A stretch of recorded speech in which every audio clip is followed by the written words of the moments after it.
Just that. Yeah. Hello, people of the internet, and welcome to the Wrestling News Log. I am James Phoenix. He is Jeff. What's up? And we are here to bring you the news. What the hell? Beer. There we go. I don't know why that wasn't playing. Woo. That was weird. Anyway. I'll never back down from a fight. Okay. Well, that's the audience. Anyway. We're going to do the usual where we're just going to go through the news that happened in wrestling this week and discuss the varying things. And stay tuned tomorrow when we do our usual scoring, okay? Okay. Here we go. So let's go to our usual method of determining order of news, and that is the wheel. Wheel of News. Basically. All right, we have 10 items tonight. So, not too bad. An interesting variety of news, nothing major. Relevant things, but nothing super overarching. What is our title tonight, Mr. Phoenix?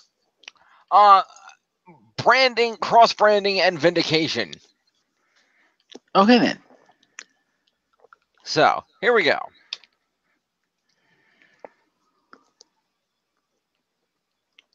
We're going to start off at number 4.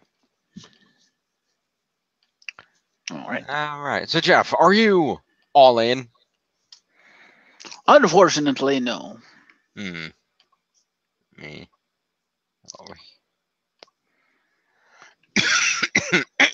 I'd love to watch it, though. It sounds like a great show. Well, we know some more people who are all in. Okay. There we go. And that includes announced earlier this week the referees for the All In event. Ah, yes, I heard about this. Referees for this event. This was announced via the official All In Twitter account at All In 2018. Underscores between the words. They include Pat Turner, Rick Knox, Todd Sinclair, legendary senior referee Earl Hebner, and ECW legend Jerry Lynn. Yep.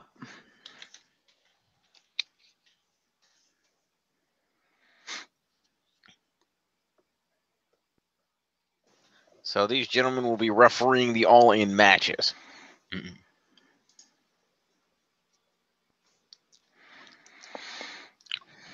So, should be some. Although I do encourage you, if you're going to do this, I do encourage you to check Earl Hebner beforehand and make sure that he's not surgically altered to look like anybody else. Nah. All right, moving along. What do we got? Number 7. Oh, one of the larger ones of the week. All right. Let's hit this up. So, for those that might not know, WWE has a UK tournament coming up. Yes, they do. And we have some details. Namely that the UK tournament, the tournament for the United States Championship, will be streaming live on the WWE Network. And that'll be on June 25th and 26th. That would be a Monday and a Tuesday. It will make its historic return to London's Royal Albert Hall for the first time in more than 20 years. WWE hasn't been there since then. With the WWE United Kingdom Championship Tournament. The tournament event will stream in 2 parts on the award-winning network on Monday, June 25th and Tuesday, June 26th at 3 p.m. Eastern, 8 p.m. GMT. Okay, then. A limited number of tickets for the Royal Albert Hall events, which tape on Monday the 18th and Tuesday the 19th, the week before, are available at livenation.co.uk at bookingsdirect.com if you're on that side of the pond. Already announced are the quarterfinal, semifinal, and final matches of the 2018 UK Championship Tournament. Featuring 16 of the top competitors from the UK's vibrant wrestling scene, the tournament will decide the challenger to UK champion Pete Dunne on Night 2.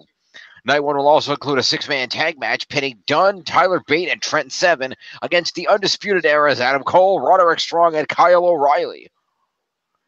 with appearances by Hall of Famer Shawn Michaels and WWE COO Triple H. Mm-hmm.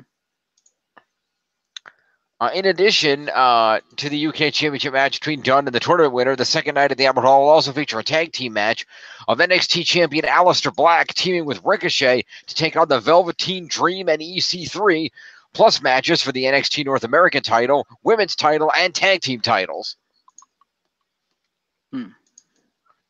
So be sure to check all that out on the WWE Network on the 25th and 26th. Indeed. Now, in a follow-up, sticking with the UK news for a minute, even more interesting because this could be an indication of something more major to come.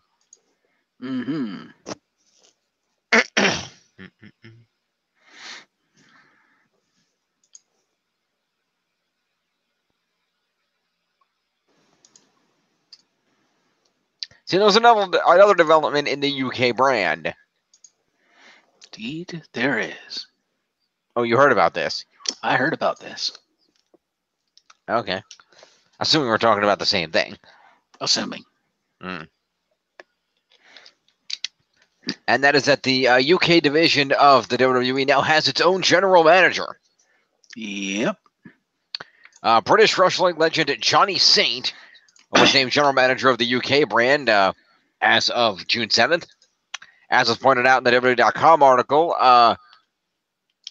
the 76-year-old spent months working as a coach down at the Performance Center last year. A fixture of World of Sport era British wrestling. The Billy Robinson-trained Saint began wrestling in the 1950s and continued to compete for more than 5 decades. He now joins fellow WWE brand GMs Kurt Angle, Paige, William Regal, and Drake Maverick.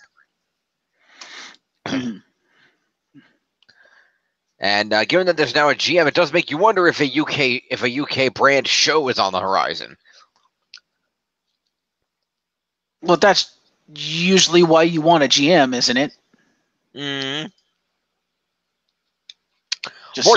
More talents have reportedly been signing UK-only deals where they'll join the company but not report to Florida, like other developmental signees. And without some move toward a regular live or TV schedule, that would only increase the number of people WWE is paying to not work on television and for other companies. Well, unless it's going to be effectively a UK-specific brand, right? So in the UK, it's on TV. But outside of the UK, maybe it'll be on the network. Who knows? It's possible. We shall see. Indeed. All right. Let's go to the wheel. To the wheel. To the wheel, to the wheel, to the wheel. Number 2. We, in addition to new people coming in, WWE had some releases this week.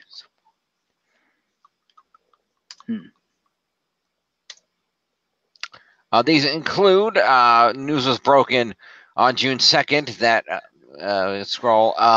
Mae Young Classic competitor Zeta, or Zeta, however that's pronounced, real name Julia Ho, was released. Aside from a Battle Royal appearance and her participation in the tournament, she never appeared on NXT. She was working house shows until March 3rd, where she lost to Sage Beckett, who's also since been released. Soon after the news became public, Zeta posted a Terminator GIF on her Twitter page claiming she'll be back. You can follow her at the Zeta Zhang. ZHANG. Fair. She was not the only release this week, however.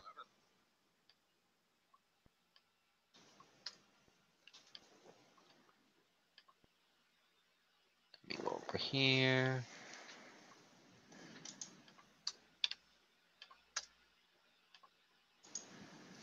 It was also revealed that Uriel Ely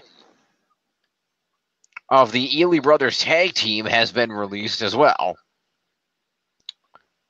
The article claims that Gabriel Ely, who is still under contract at WWE, noted via social media that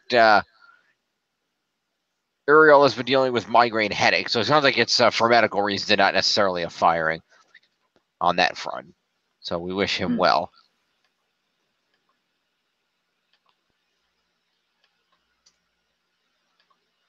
Indeed. What else we got? Number 1, going to the top.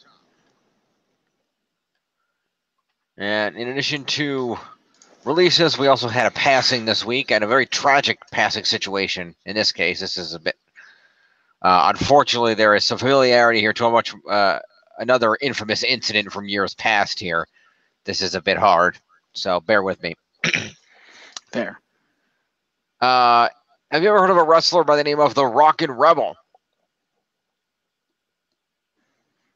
Okay. That was a yes or no question. No. Uh-huh. Well, Chuck Rockin' Rebel Williams, this is from back on June 2nd, by the way. Chuck Rockin' Rebel Williams and his wife were both found dead by a family member earlier today at their home in Westchester, Pennsylvania, in what appears to be a murder-suicide. Okay, then. According to reports, the couple's adult son arrived at home and found both dead in the living room, and neighbors had previously reported that the couple were arguing, fighting. By the time West Goshen Township police arrived, other family members were already there, and the preliminary report suggests a murder followed by suicide. The police stated that there are no suspects in play and that the general public is safe from any dangers. The identities of the dead have not officially been released by local authorities, but friends of the two have privately confirmed the deaths. And the story, Williams was 52 years old and wrestled in matches in the past for WWF, WCW, and ECW in the 90s, and was actually still semi-active on the independent scene. Okay, then. So a very unfortunate situation there. Our thoughts and prayers to the family and friends. Indeed. That's just a horrible situation, not unreminiscent of the Benoit situation. Mm-hmm.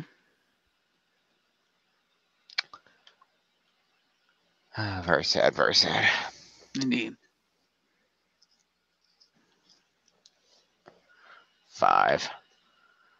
All right, let's move on to significantly less depressing news. Mm-hmm. Let's talk about Impact for a minute. Okay. Impact is now Sans One Championship. Yes, it is. Impact Wrestling has officially dropped their Impact Grand Championship by having Austin Aries win it off of Matt Sydal. Those of you who are not Impact fans or WWE fans might know him as Evan Bourne. And in winning this match, Austin Aries has officially unified the Impact Grand Championship with the Impact World Heavyweight Championship.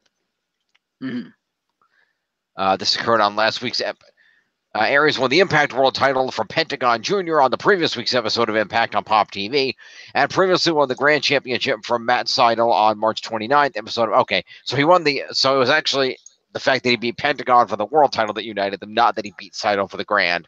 That happened first. Okay, my bad. Fair. Still, Austin Aries has united those two titles. I don't know what the fuck the Grand Championship was and how that differed from a World Championship, so makes sense to me.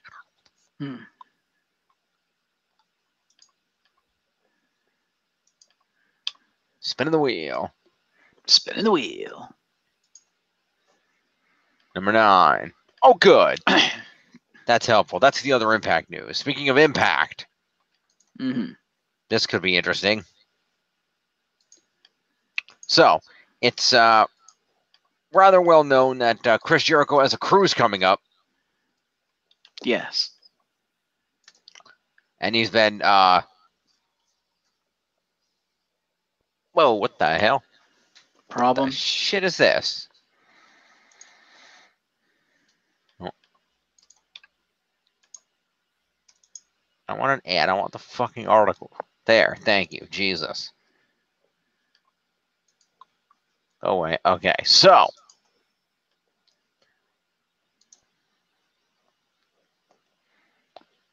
It is already known that Jericho, of course, has a number of indie superstars on attending his cruise, including gentlemen from the upcoming All In event and from ROH.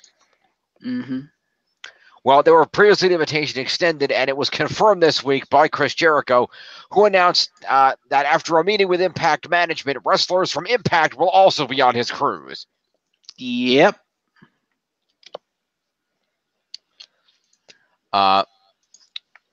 More information on tickets and booking can be found at ChrisJerichoCruise.com. Of course, as noted, Jericho first approached WWE about having NXT superstars appear, and apparently that idea was shut down. Yep. He discussed the idea after 3 months of discussing it with Triple H. He sat through a 30-minute chat with executives who declined the offer, basically saying they'd passed because they didn't think Vince didn't like the idea. Mm-hmm. So he would have got ROH and now Impact. Yeah. So hashtag fuck you, Vince. I don't know.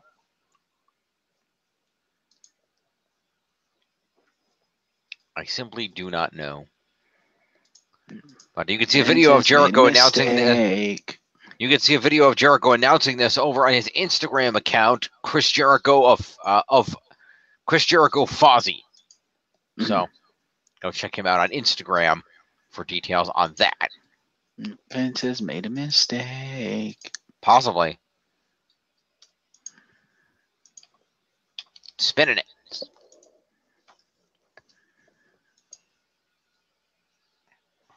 Number 8.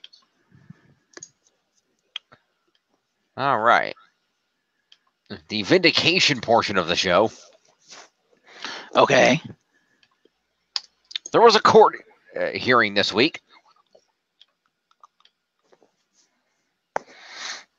Yes, there was. And the result was that after 2 hours of deliberation, the jury in the Dr. Chris Amon versus CM Punk and Colt Cabana defamation suit ruled in favor of the wrestlers, closing the book on Punk's ongoing legal issues.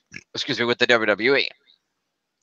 The jury ruled that neither man is liable for any damages against WWE physician in his defamation suit, in which he was seeking damages that were reported to be up to $4 million.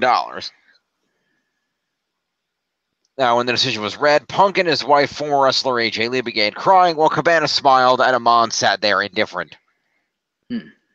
So, there we go. It's not defamation for the talk about Dr. Chris Amon being a shitty doctor, apparently. Allegedly. All right. Rolling on. 10. Oh, yeah. Speaking of people who did not do good things this week.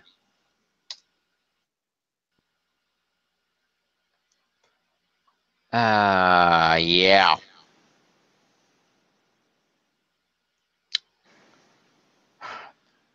In the realm of people you can always count on to do something stupid. From the history of pro wrestling. Right. Oh, look. It's Grandmaster Sexay. Okay, then. Also known as Brian Christopher Lawler, the son of Jerry the King Lawler. As many are aware. He was arrested on June 5th in Memphis, Tennessee, and charged with theft of services under $1,000. Okay, then. Apparently, he checked into a Hampton Inn, rang up a bill of $800 at the hotel, but the credit card he gave did not have credit to cover the charges. Good job. Hotel management then called the police and had him arrested.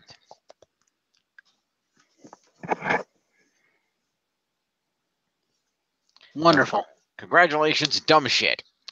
Pretty much.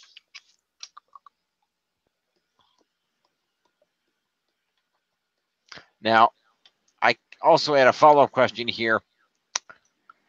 Now, granted, it's a ham. That's not the worst hotel in the world, but what did you spend $800 on? Right? I guess it depends on how long you were there. If your room was $200 a night and you stayed there for 4 nights, then yeah, fair enough. Yeah. But I guess the question is how long you were there. True. Let's see. Hampton on Peabody Place manager said he and Terry Teague stayed in a room without paying. They said the two checked into the room with a company credit card that did not have enough money on it. Really? They both Lawler and Teague said they did not have enough money to pay for the room, and the total amount they owed was just over $800. That's, I guess, all the detail we got on that at the moment. Does not say how long they were there or what that was for exactly. Fair enough. I don't know. Indeed. Yeah, well. Stupid. Stupido. Yep.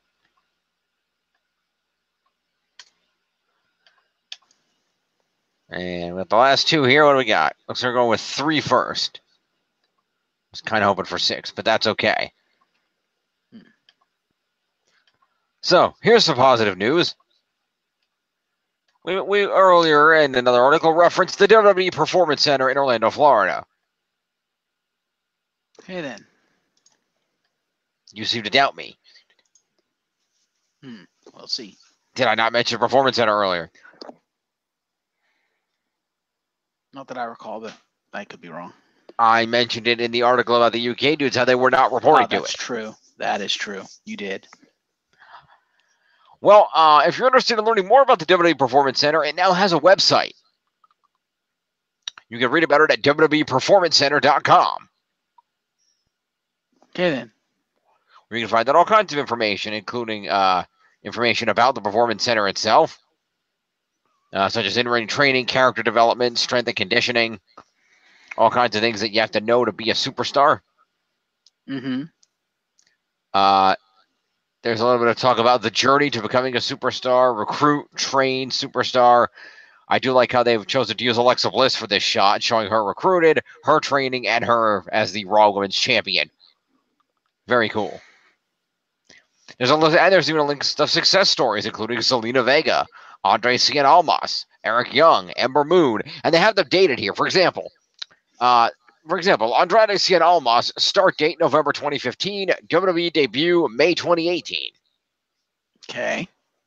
So it talks about when they started and when they made their WWE debut. So that's kind of neat. And you can scroll through a ton of people. Leo Rush is in the house. Did you see Leo Rush's promo? No, I did not. Leo Rush had a promo on 205. He's coming to 205. Okay, then. That dude's cocky as shit. Must be his character. Yeah, Alexander Wolf, Killian Dane, Drew McIntyre. I mean, they're all here. There's the Alders of Pain, the Iconics, No Way Jose, Hideo Itami. Who, by the way, fucked you over this week. Oh. I'll give about that later. I'll probably find that out when I go to Score 205 Live. The Riot Squad, the non-Page Absolution members, Asuka. I mean, they're all here. There's the Singh brothers, Elias, Bobby Roode. Just a whole long list of them. And then there are superstar testimonials who will tell you great things, such as John Cena. The advent of the WWE Performance Center is one of the most significant breakthroughs to ever happen at WWE. The strength and conditioning program is as sophisticated as those offered to athletes from other sports organizations, and it's far more advanced than what's available to wrestlers performing outside the WWE. The coaching staff is second to none. Additionally, the Performance Center opens its doors to main roster superstars, allowing them to take advantage of its resources, including sports medicine and injury rehabilitation, even after they've completed their formal training. I continue to be impressed by not only the quality and scope of the programs offered at the Performance Center, but also by the professionalism and preparedness of individuals who had the opportunity to learn the ropes there. That's cool. Indeed.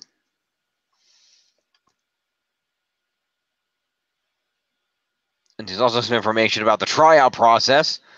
Step 1 is to submit an application by clicking at the Apply Now button right here on this webpage, and to fill out a questionnaire and submit your application to become a superstar. Then number 2, you may be contacted to attend a future tryout, typically with 4 to 6 weeks notice. Then you'll attend said tryout, and if you're athletes are expected to come prepared for this if you are accepted for a tryout. And then you'll receive feedback following the tryout and be notified of potential opportunities, and if selected, recruits will begin their superstar journey at the Performance Center.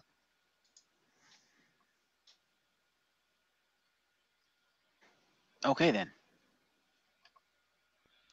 There is, and you can read all about different things, the facilities, the coaches, the roster, sports medicine, professional development, community outreach, what we look for in recruits, the lifestyle of people here, why WWE, just all kinds of great information about the Performance Center, and of course the ability to actually apply. So that's really cool. Definitely go check that website out. A lot of good information there to learn about how superstars are starting out. Great stuff.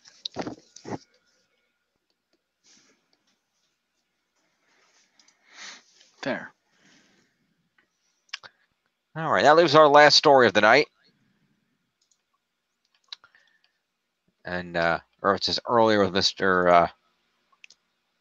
Lawler there, but speaking of things that are born out of rampant stupidity, Yes. the XFL. Okay. Specifically, also in the vein of earlier references of people being assigned to positions of authority, XFL officially named its commissioner and CEO, that being Oliver Luck. No idea who that is.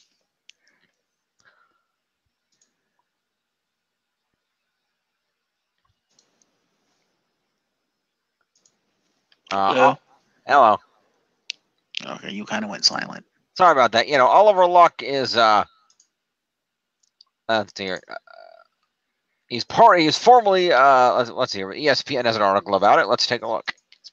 They have the details. But a well-known football persona is a summation. Okay. How is All that right. rampant stupidity?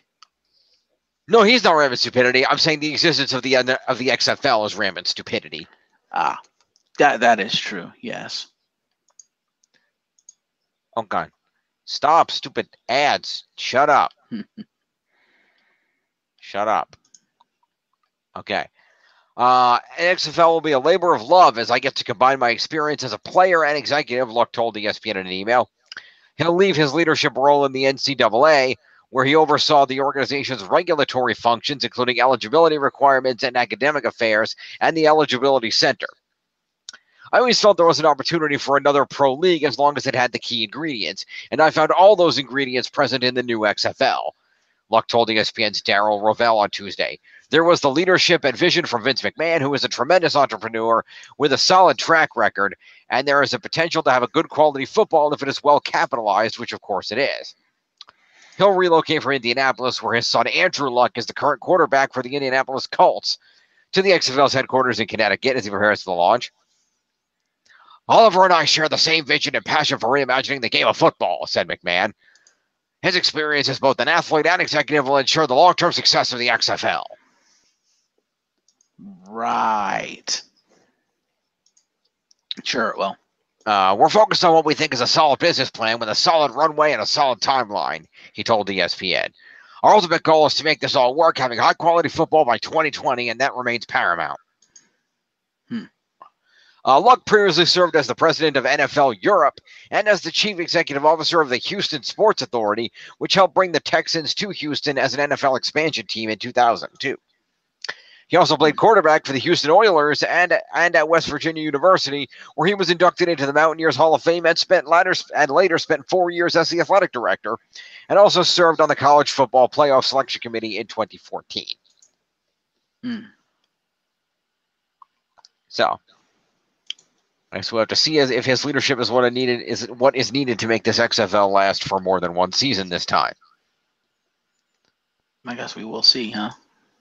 Indeed. If you'd like to keep tabs on the new commissioner, you can follow him at Oliver Luck XFL on Twitter.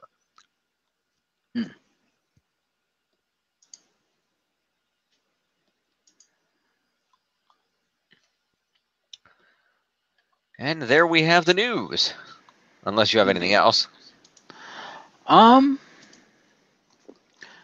I have one small thing. I'm not sure when this interview took place. I think it was a recent interview. Someone sat down with Daniel Bryan and talked about, him coming out of retirement and stuff, and talked about some of the older stuff like Team Hell No and whatnot. And the topic of the Royal Rumble came up. And, how like Batista got fucked over and Roman Reigns got fucked over, blah, blah, blah.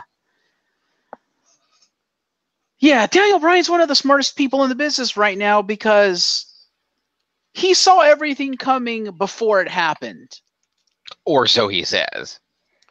That's exactly what he said. That he they approached him and they said this is what, when he came back from his injury, and they're like, oh, we're going to put you in the Royal Rumble, but we're not going to have you win. We're going to have you get eliminated and stuff. And Daniel Bryan turned around to them and said, that's an extremely stupid idea. That's not going to work. Like, he knew exactly that it wasn't going to work and why it wasn't going to work. But he was like, who the hell am I to tell you how to do your job? It's your job to do all this, but I'm just telling you right now, I think it's dumb and I don't think it's going to work. But if you want me to do it, I'll do it. So, yeah, Daniel Bryan saw that shit coming a mile away. Because he knew how red hot he was, and he knew how the fans would react to that. And he was like, yeah, that was probably a dumb move. And yeah, I told them it wasn't going to work, but they did it anyway. And guess what? It didn't work. And, he said he felt bad for some of the superstars affected by it, because it's like, it's not reflective of them, and it's nothing to do with them. It's everything to do with the fact that WWE put Daniel Bryan in that match and then had him not win. So I just thought that was interesting, that Daniel Bryan was like, yeah, I called that shit out, but, I don't have any clout, so they didn't really listen to me. I was like, yeah, that's fair. It's a pretty interesting interview. You should listen to it when you get a chance. Oh, also, there was an interview that Sam Roberts did with Corey Graves recently. Okay. Not a huge fan of Sam Roberts, but we all know who he is. He's been on WWE television, or pay-per-views. But and part of it was like a radio show type thing, and Corey Graves was his guest, and he brought up the Greatest Royal Rumble. Mm-hmm. And the Titus World Slide. Uh-huh. And now I'm beginning to wonder if it was planned or not, because Corey Graves didn't know what was coming. And the only reason he saw it is because while, Cole and Saxton were doing their thing, he took a moment to look up from his monitor, because he didn't really have anything to add to what they were doing or anything, as he does. Sometimes he'll just look up and look around for whatever, right? And so he just happened to look up as Titus came out, and then Titus disappeared, and Corey was like, what the fuck? And now every time he sees it, he loses it. It's kind of funny. And as an addendum to that, he also pointed out that when Titus got up, he was pissed. And he was like, man, when he turned around and decked Elias, man, it was hard. And as a follow-up to that, actually, as part of the Daniel Bryan interview that the other person did, that also came up. And so this must have been really recent, because it's, obviously post that event. Daniel Bryan was like, because they're like, well, Daniel, you were in the ring, so, what was your perspective? He's like, well, I didn't even see it. I was just doing my thing, and I see Titus, slide in the ring. I turn around, next thing I know, he fucking hits me really hard. And so it's like, so of course I'm getting up. I'm like, what the fuck was that about? Why he made that hard? So of course I'm thinking he just fucking stiffed me for no reason. So I'm getting pissed. I'm getting ready to whoop his ass. And Daniel goes, and I turn around, and I just happen to look up as I'm turning around, and my eye catches the Titantron where they replayed the Titus World Slide 10 billion times. And he's like, as soon as I saw that, I was like, oh, okay, well, I can understand that. And he said, and that's when I made the decision to just back up and just kind of go sit in the corner and be like, yeah, I'm going to let Titus vent. That's deserve it. I can understand him being pissed off.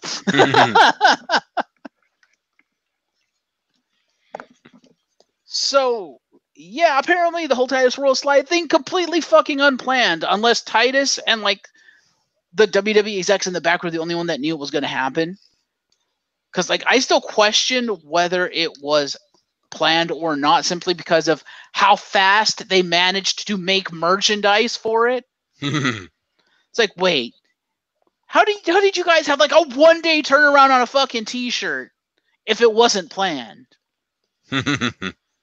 That makes no god. You had a one-day turnaround, and you had an entire bit planned for Monday Night Raw in one day on an unplanned botch. What the hell?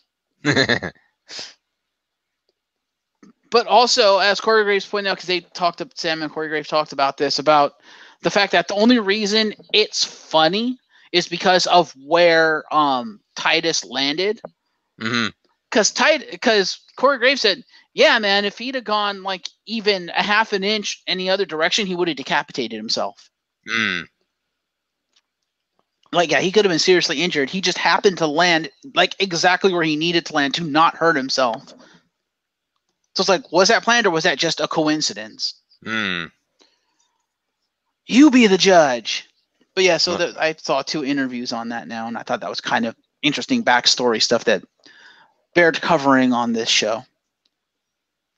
That is interesting backstory stuff that we're covering on this show. Well done. Hey. All right. Well, that has been the news. We'll see you tomorrow for the recappage. Indeed. Yeah, have a good night now. Looks like I'm Bye. cooking.